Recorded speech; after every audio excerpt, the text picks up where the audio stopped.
off. We've got Audacity started. We've got the alerts are now turned off. And there we go.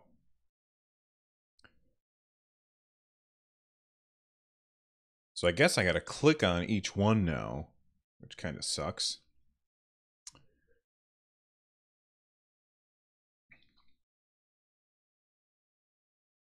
This episode of Switchcraft is brought to you by Res TV. Support Switchcraft and my other content for as little as $1 and get exclusive rewards at patreon.com/runjumpstomp. And we'll name that patron. Let's see, project as. We'll call this, what is this? SC153. SC153. Which means, oh, no, that's stuff I delete. Okay. All right. So now I go back to links and sponsorships. Oh, today is the NES archive. Okay. Episode 153 of Switchcraft is brought to you by the NES archive. Let's try that again. Episode 153 of Switchcraft is brought to you by the NES archive. Join me on my journey through all of the North American releases on the Nintendo Entertainment System. Head on over to youtube.com/runjumpstomp and we'll play these games together. Feel like the microphone's a little quiet. I'm going to turn it up just a little bit. Maybe reposition it. Hey, Doomraiser, what's up, man?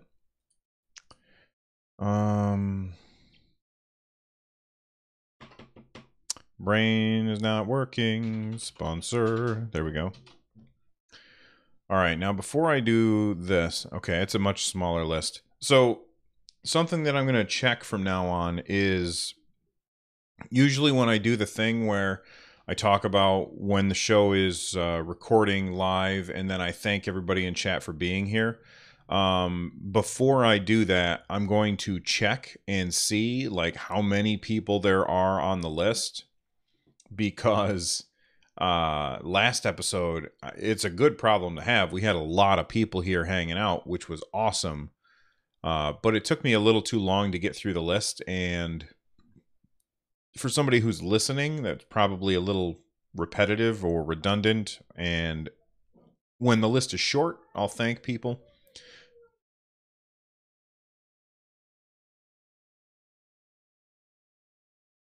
All right, I was just checking. Somebody's downstairs talking, and they were talking loudly, so I was looking at my levels to see if it was picking it up. Oh, that's awesome, Doomraiser. Well, thank you. Even though you're here live, make sure you download it still, because those are the stats that I give to advertisers and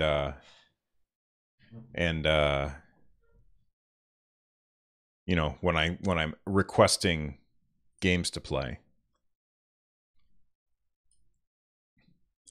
Switchcraft is recorded live 3 days a week, on Tuesdays and Thursdays at 3 p.m. U.S. Eastern, and on Saturdays at whatever time I can get around to it. Today happens to be 1:19 p.m.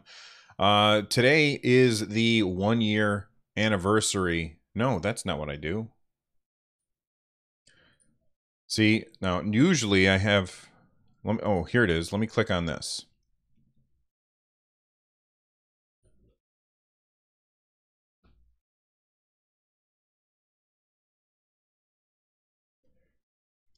Switchcraft is recorded 3 times a week, U.S. No, not U.S. Eastern. Oh my god, I can't talk today. Switchcraft is recorded 3 times a week, live on Tuesdays and Thursdays at 3 p.m. U.S. Eastern, and on Saturday, whatever time I can get to it. Make sure you tune in live at twitch.tv/runjumpstomp, and we're going to be greeting you, these people.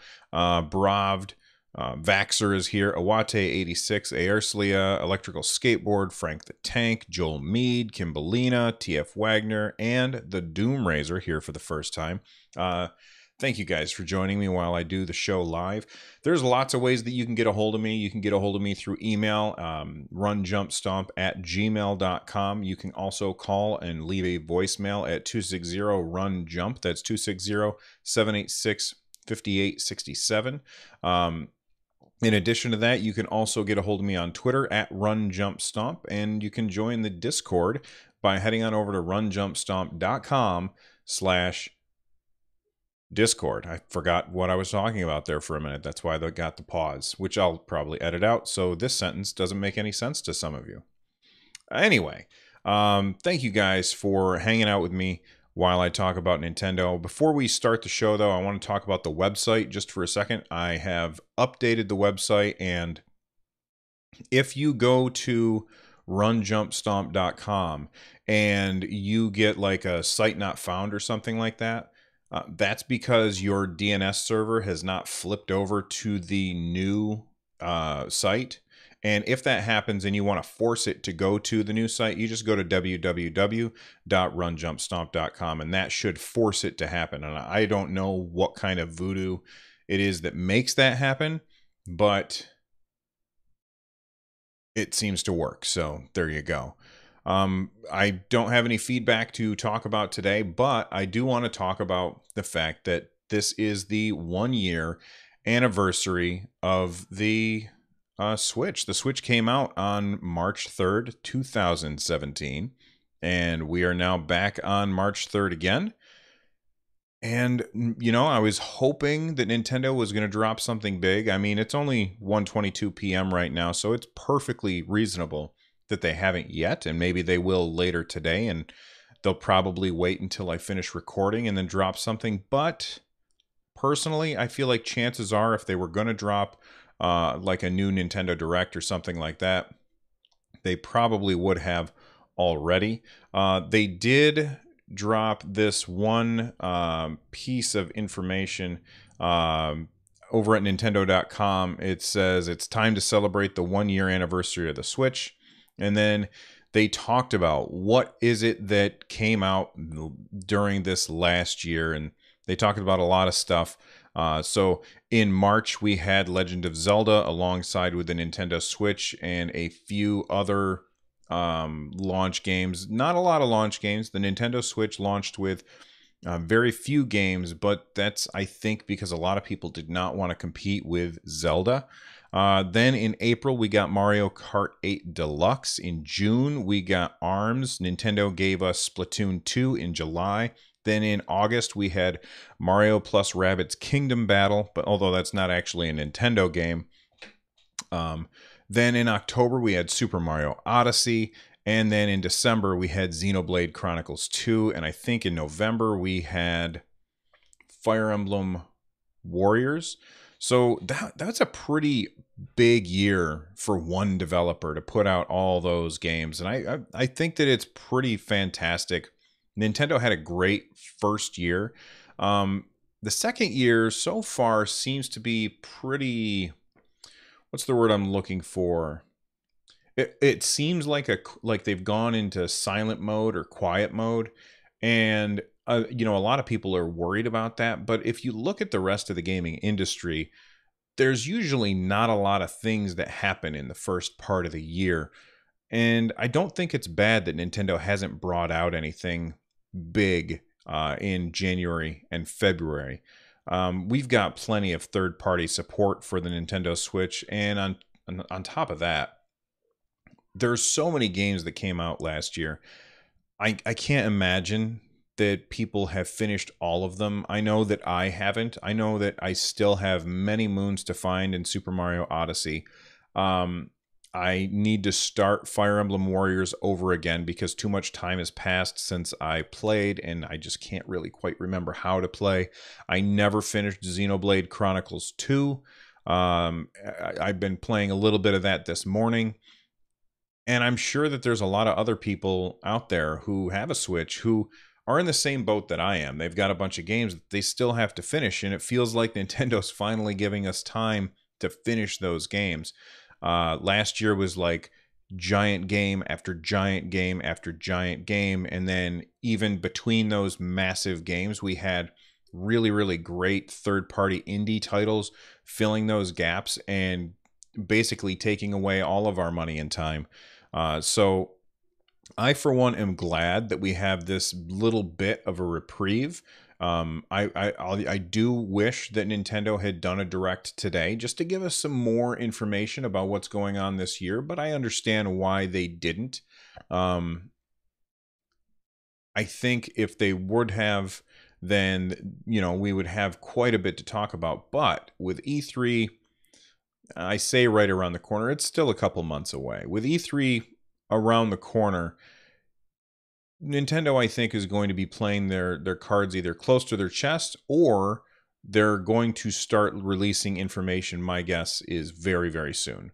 And you know, that either way, it's really tough to make predictions about Nintendo because they're unpredictable. They always do really weird things. We think they're going to do one thing, and then they come out with a piano built out of cardboard.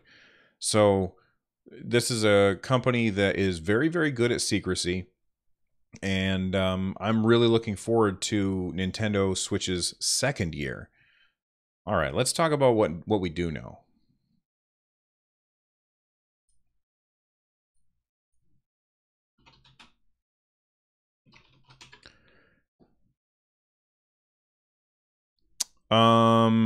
I know that Res TV, the guy that the patron for today, I know he's finished it, and I think that he's already started his new game plus, which was just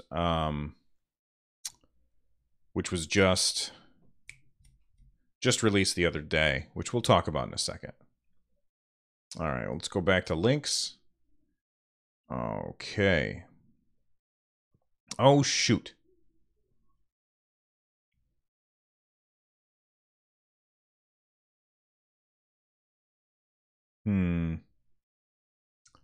I'll just add it in.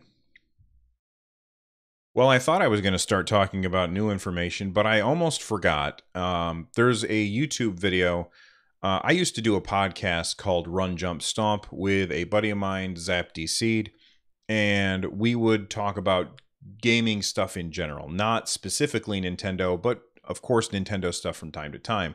And we recorded an episode on March 8th, 2017.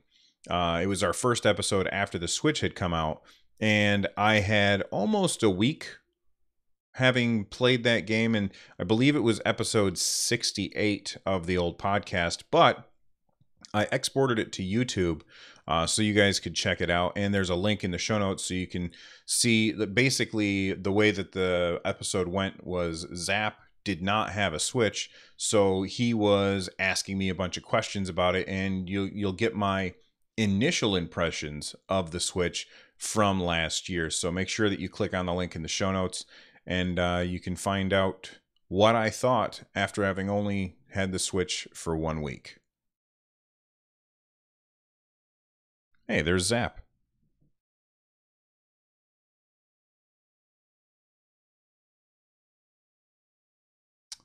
Doom Razor, the sword badge is a moderator. Mikey be playing. Do you got some evidence of that?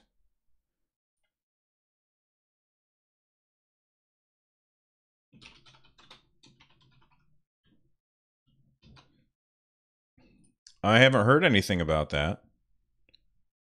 Really? There's a tweet?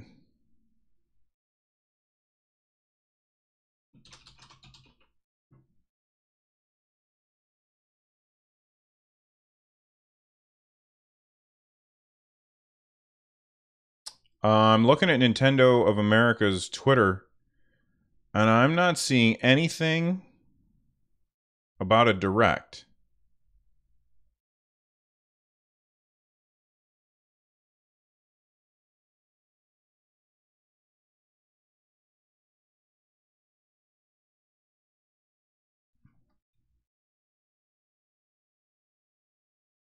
I see Shinya Takahashi talking about the first year of the Switch, but that's not a direct. And if I go to the press room, I can't link this to you guys. Yeah, there's nothing There's nothing on the Nintendo press room either. Oh, someone retweeted last year's? That's okay, man. Don't worry about it. Got excited.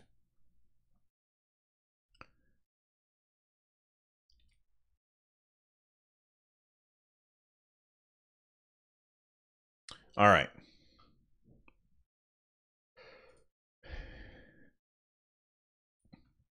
Enough nostalgia. Let's talk about something new. And that something new is your play activity on your Nintendo Switch. Now, if you don't know, in the top left corner of your Nintendo Switch screen is your profile. And if you tap on that profile, it will show you what games you have been playing and for how long that you've been playing them, which is really cool. Well, apparently there's a glitch, and they are only displaying the information. So, what they use to display how much time you've spent playing the game, it looks at when did you start playing the game, and it looks like the month and the day. Now, a lot of people had noticed that it wasn't showing, like it would say like played Zelda for a couple days ago or something like this, or had only just started playing Zelda for a few minutes or something like that, and people were very, very confused. Well, Nintendo of America has posted a tweet, and they said some Nintendo Switch owners' play activity information is displaying incorrectly. We are aware of the issue, and we expect to have more information to share in the near future. Now, I don't think that the information about how long you've played your game is gone. I think it's just not showing it to us, if that makes any sense. And the reason why I think that is because I believe that Nintendo is collecting a lot more information than they are actually surfacing to the customer. And the thing that makes me think that is if I use my parental controls app and take a look at my son's information, it tells me a lot more detailed information about how much time he has spent playing this and how much time he has spent playing that. And because of that, if I grab his Switch and look, it doesn't show me as much information. So we already know that Nintendo is collecting more information than they are showing us. I think that there just seems to be some kind of either unintentionally, they've hidden this information because they didn't realize that March was going to happen again. Now, this is definitely a facepalm moment. I mean, this is one of those things where if I were the coder, the person who did this, I would be so embarrassed that I forgot about the year when it came to the date. It's just an oversight that seems to have happened, and I'm sure that Nintendo will get it fixed. But I know that there's some people who are really upset about that. Just know that Nintendo has responded, and they are going to fill us in with more information as soon as they can. This leads me to something that I definitely want to talk about, though, and that's the 3DS. And they have this tracking on the 3DS as well that that shows you way more information. Shows you exactly how long you've played the game and what days you played it on, and it's fantastic. It's a really great feature, and they already have an excellent version of this feature. And I've talked about it before, but I don't understand why Nintendo didn't just copy what they had on the 3DS, because what they had on the 3DS was really great. I mean, it's better than everything else. It's better than what they have on Sony PlayStation. I haven't played the Xbox, so I guess I don't know about that. It's better than what I have on my Nintendo Switch, and all Nintendo had to do was copy themselves. That's it.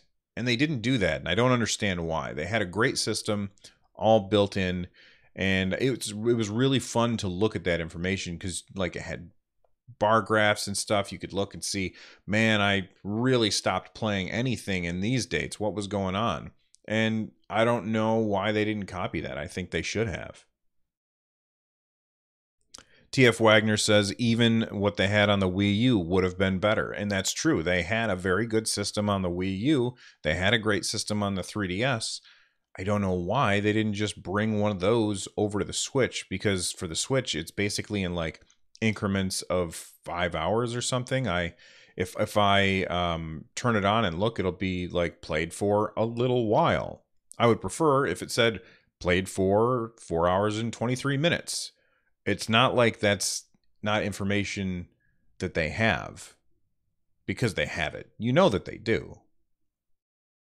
All right.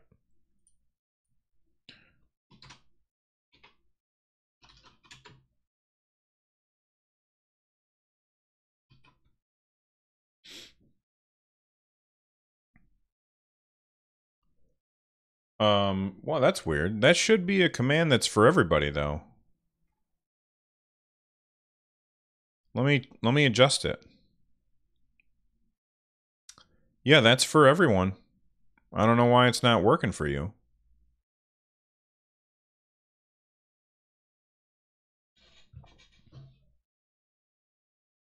Yeah, he is a bot. That's true. All right. Here's the story. I forgot to link the last one. I'm sorry about that.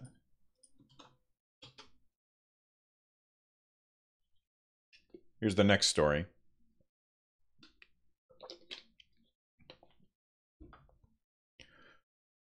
All right, when was the tweet? Let's see. So this was February 27th. All right. So like 4 days ago. So like 4 days ago at 10 p.m., Blizzard tweeted out this really cool Diablo nightlight. And it was like a little video, and somebody would reach over and flip a switch on the bottom of the Diablo nightlight.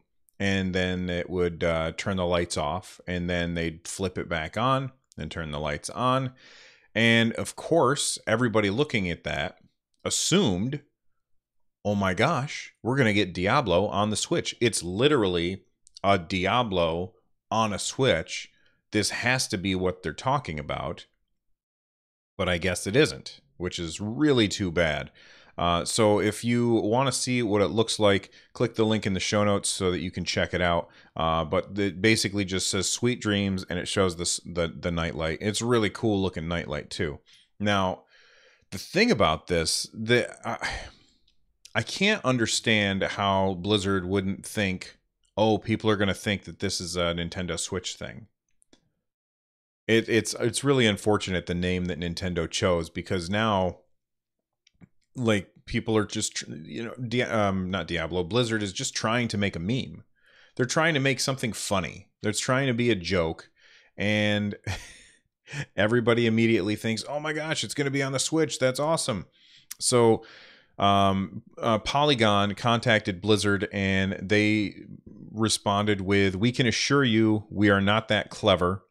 It was meant to be fun community engagement piece. We have nothing to announce. Now, that doesn't mean that Diablo 3 won't ever come to the Switch. I mean, it's already on PlayStation 4. It might be on Xbox 360. I can't remember. But it's already on consoles. And it's, oh gosh, how is it? A 5-year-old game? 6 years, maybe? I think it came out 6 years ago. And it's a 6-year-old game. It would probably run really well on the Switch. And I think that it is definitely a game that would work really well, even if you don't have an internet connection. Actually, when I look at all of Blizzard's properties, I think that the one that would work best on the Switch, a console that doesn't always have an internet connection, would be Diablo 3. Hearthstone, you have to have an internet connection so you can play against other people. World of Warcraft is not a console game. It's only on PC and Mac. And then you look at a game like Heroes of the Storm, that's also only on PC. This is a very mouse-driven game. I'm trying to think. Oh, and then StarCraft is a real-time real-time strategy game. That's probably not going to ever come to any console. Although there was a StarCraft 64 on the Nintendo 64, so who knows? You can never predict what Blizzard's going to do.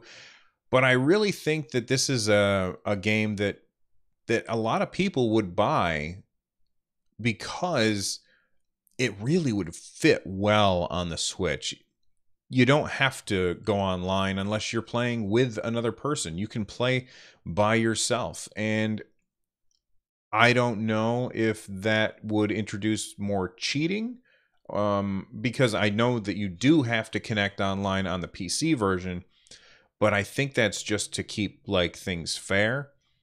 I don't think it's because there's things happening in the background that the game has to figure out.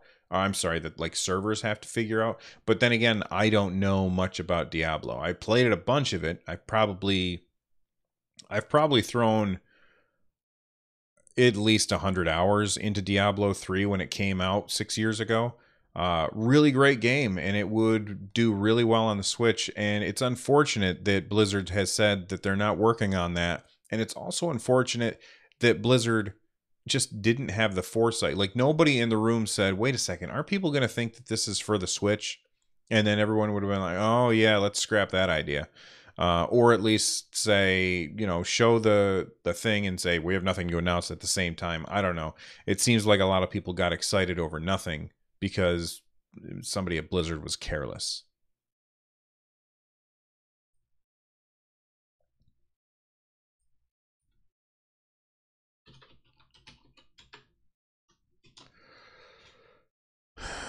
Thanks for the host, guys. Looking forward to Hollow Knight on the Switch for sure. I've never played Hollow Knight. I've heard it's very good. Meow back at you, Arislia.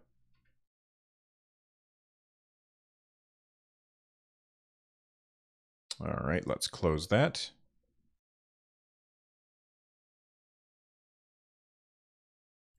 When's it coming? I don't know.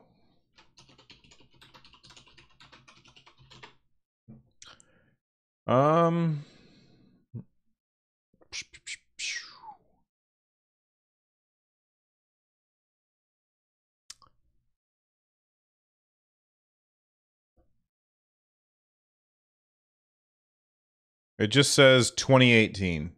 We don't know when. But I don't know anything about that game, really.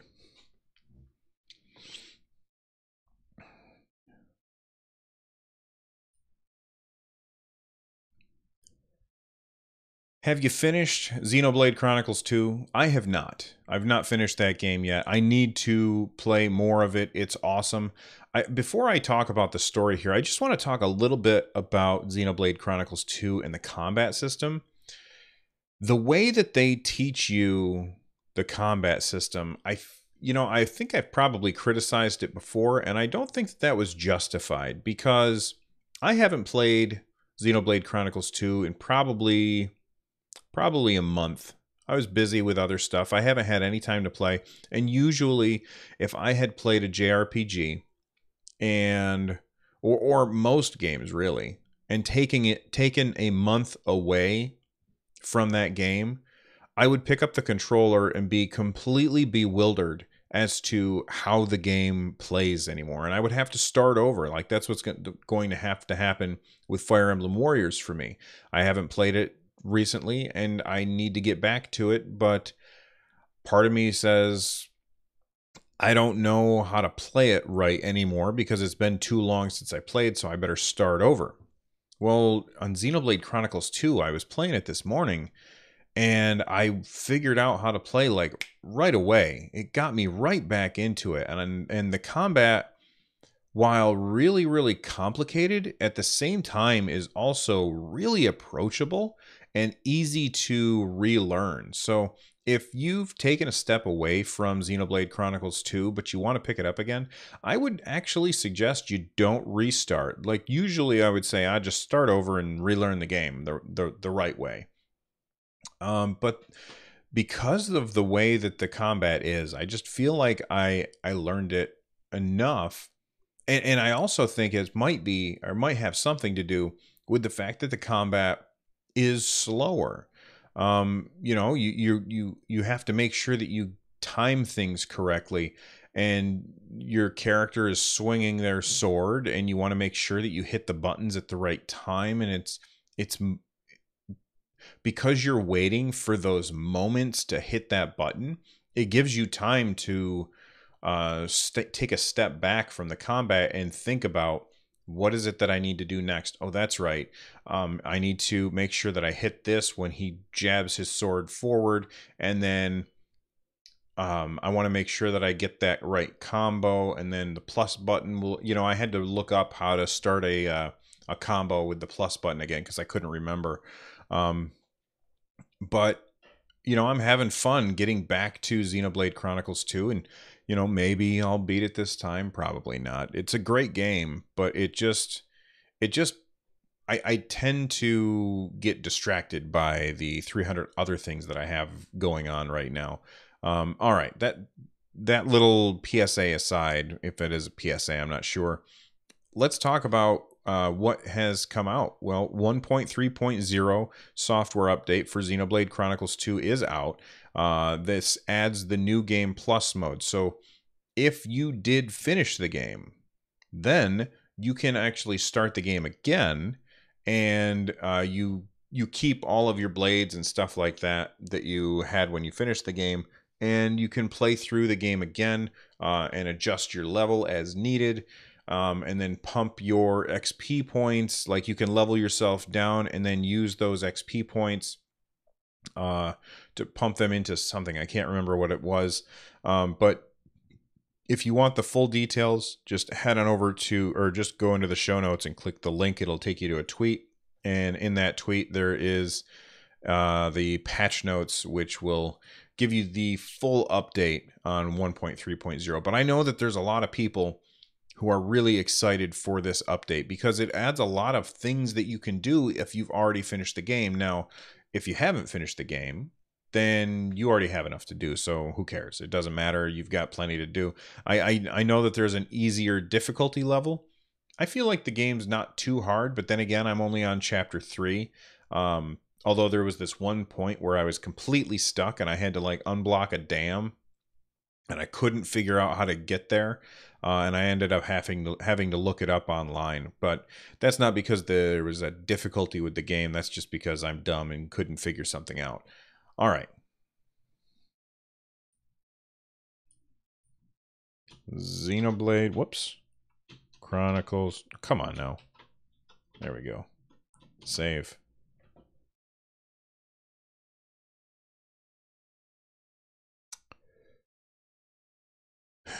Xenoblade Chronicles 2 has too many story required fetch quests that run me off for a while. Just my opinion. It's a good game though. All right. Oh, turn you off. Okay. Doomraiser, you're right. It is very much like an MMO, and I am a person who's played a ridiculous amount of MMOs. Like, I started out playing MUDs, and then I moved to Ultima Online, and then after Ultima Online, I played EverQuest, and then Anarchy Online, and then Asheron's Call, and then World of Warcraft, and then Asheron's Call 2, and the list goes on. And at Lord of the Rings Online, Guild Wars 2. I played like every MMO for a long time. That's the only kind of game that I would play. In fact, that's why I actually started streaming on Twitch, was because I wanted to get back into single player games, but they have trouble holding my attention because I'm so used to being able to talk to people while I'm playing an MMO. So like, I'd be playing World of Warcraft or something, and I'm constantly talking to my friends and stuff like that. If you play a single player game, you can't really do that. And so that's the reason I started streaming on Twitch, was because I felt like I was missing out on all these single player games, and I wanted to be able to talk to people while I played them, and that's why I started. That's right, MUDs, Aerslia. I can't remember which one though. Um okay, here we go.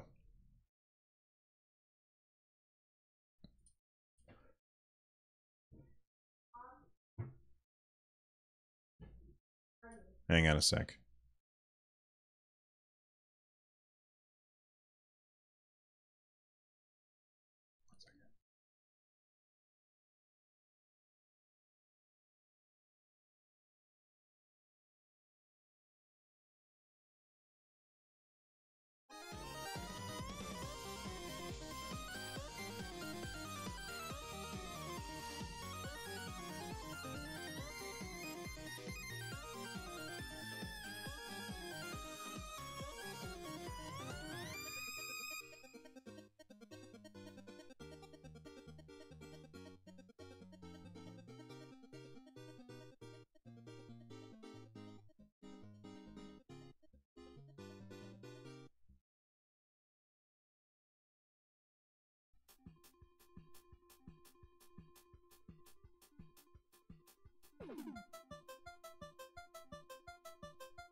All right, I'm back.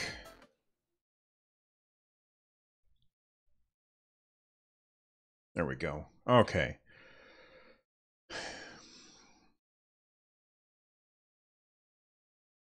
It is a nerd thing to say. That's the kind of thing I would say. All right, now let me think for a second.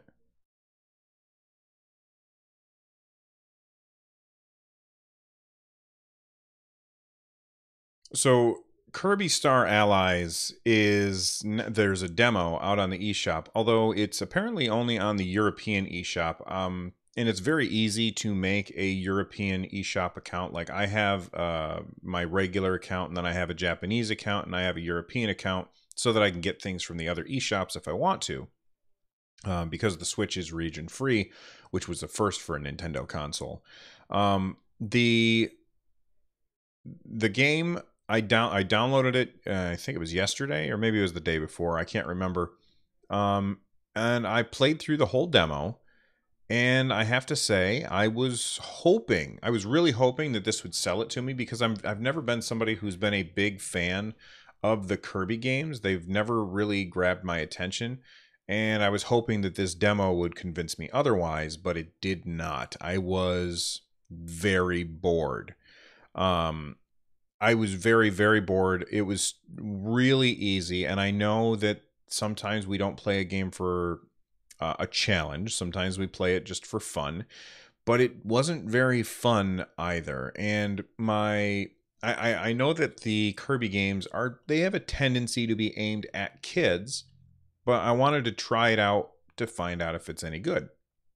So I was playing through it, and it's got some neat features, like you can throw like a heart, a friendship heart or something, and you throw it at an enemy, and then they will become your friend, and you can have up to 3 friends that follow you as you go through. And this is so that they don't have to balance it for multiplayer, because this is just like if you are playing with 3 other friends, like real people who are sitting beside you on the couch.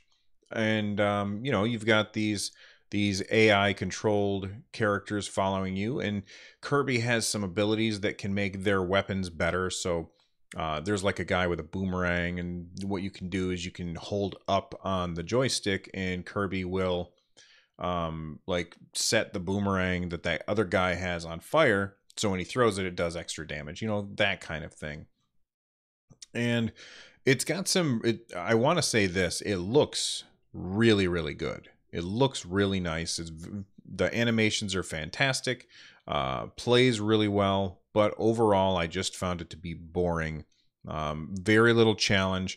In fact, I even have seen a video on YouTube where somebody beat both bosses in the game without touching the controller. So they would get to the boss fight by playing, and they would set the controller down, and Kirby would just sit there, and all of the little AI controlled guys would beat up the boss for them. And that's just not compelling to me. So I'm glad that Nintendo put out a demo, because I'm going to continue to pass on this, and if they hadn't, I may have been able to convince myself to pick it up, mostly because of the show. But I'm glad that I didn't, because it's not fun. I know that there's a lot of other people who are fans of Kirby who think it's great, and that's fine. We can disagree. That's okay. But for me, I thought it was thumbs down. See you later, Doomraiser. Thanks for coming by, man.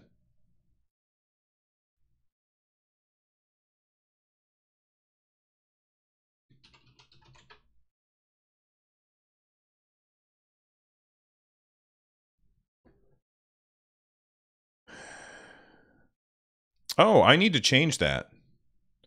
Let me change that right now. So you typed exclamation point podcast. Edit. We'll just go.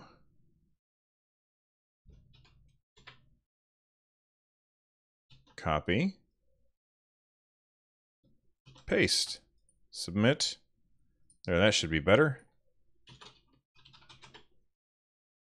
There we go.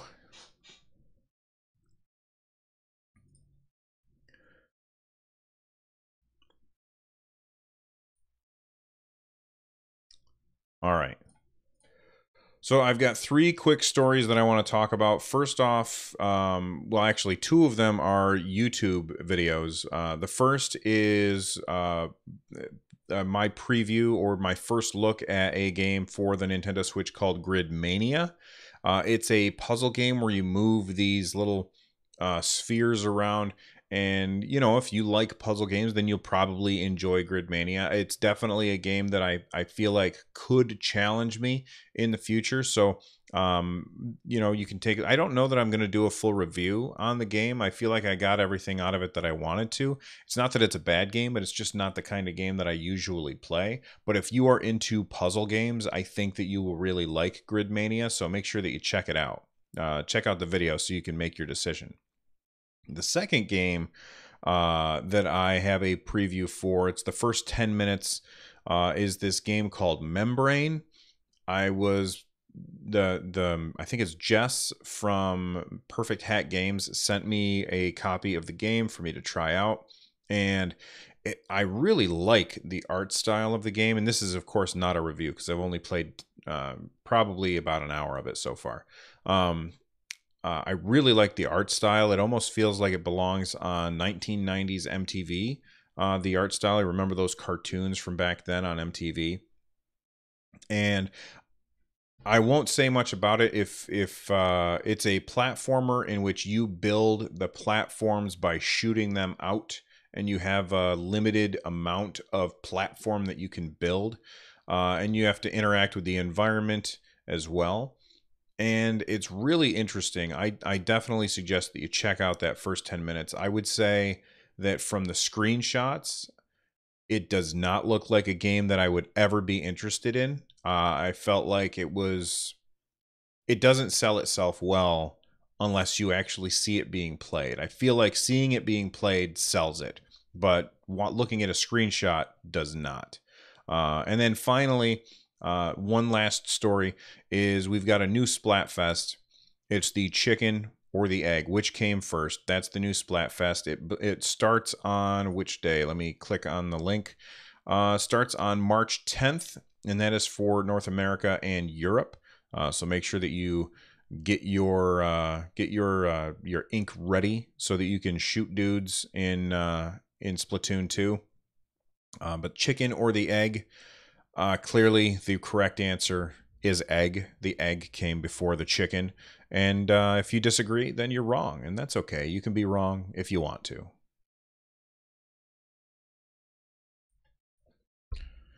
All right, lightning round.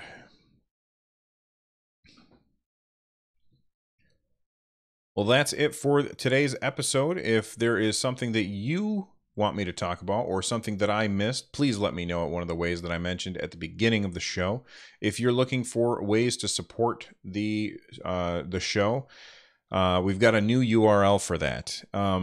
When I switched hosts for my website, I used to use runjumpstomp.com/support. And that's what I was going to use on my new site, but apparently that URL, the /support, is reserved by my host. So I had to change that. So now it's runjumpstomp.com/thank-you. So that's just me saying thank you for your support. So if you are looking for ways to support the show, head on over to runjumpstomp.com/thank-you. And once you're there, you will find links to all of the ways that you can support the show. Things like, I'm clicking on it right now, things like my Amazon affiliate link. You can join our Audible program where you get a free book. There's Twitch Prime there. You can buy a t-shirt. You can buy a chair there. My wife has an Etsy shop where she makes Nintendo Switch dock socks and zippered pouches and pillowcases and all kinds of other stuff with geeky fabric. So make sure that you check that out as well. Thank you guys for all the support that I've gotten from you already. You guys are amazing. And if you don't have money to support the show and you're looking for a way to help out, just share it with a friend. That's an awesome way to do it. But the best way is just keep listening. I really appreciate it. I'm out of here. Thank you to Tom Winter and Noteblock for their music, which you heard on today's episode. Have a good one, and I will see you guys on Tuesday. Bye-bye.